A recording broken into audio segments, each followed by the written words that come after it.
There's weekend warriors, then there's Brent Bueche. On Saturday morning, he's going to run a 5K over at Maryville College. He'll turn right around and run a midnight 8K down the Pigeon Forge Parkway.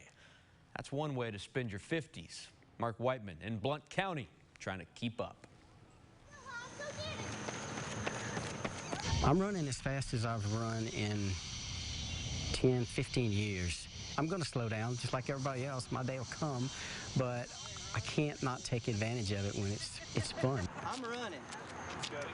57's been a great year for Brent Bueche. 3 kilometer, 2 mile, 5 kilometer, 4 mile, 10 kilometer, 10 mile, half marathon, and 30 kilometer. I think that's all of them.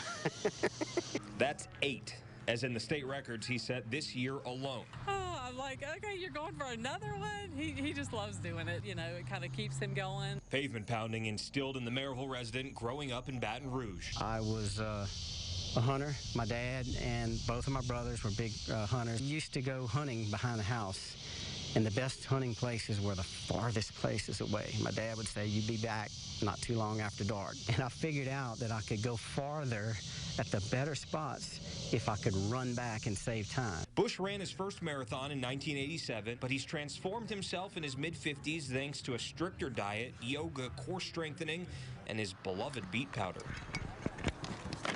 It somehow reacts with your nitric acid, creates nitric oxide, dilates your blood vessels, and gives you more oxygen. And I was skeptical. I tried it. That's when I started breaking these records and things like that.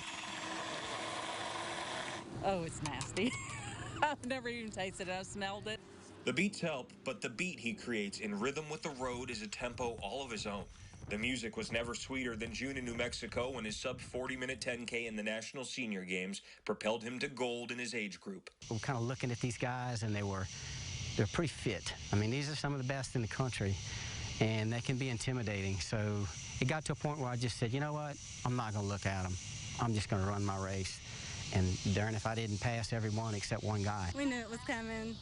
He's just worked so hard. He's one of the most dedicated runners out here that we have in Blount County. Dedicated might be a bit of an understatement. Even after 10-plus miles on Tuesday, Bueche still found time for one last light jog with me. A lot of people, you know, when they run, what are you thinking? What's going through your mind? There's a whole lot going in your mind. It's a constant body check. How's my legs feel? How's my breathing? How's my heart rate? How's my pace? He went easy on me, but there's not much keeping up with Bueche. According to his Garmin, he's run a whopping 3,042 miles over the last 12 months, but it's never been about where he's going, rather the family and friends by his side. You know, he inspires me. He inspires my kids. You know, my kids, you know, they ran cross country in high school. He just inspires our whole family. Fast is a physical thing, and that comes and goes. It's fun being fast. It's fun winning age groups, races, or whatever, but it means a lot more for people to say, hey, you're all right. You know, we look up to you. It means a whole lot more. I'm certainly looking up to him now. Those 8 state records Bueche has set this year, classified by individual age and gender. He currently holds 13 records total, all coming over the last 3 years. Kristen and Bo, I don't know about you. I'm going to get me some beet powder this weekend. No, I'm already thinking about it. That must be the secret, yeah. So that's impressive. Man, Very I am really impressive. impressed.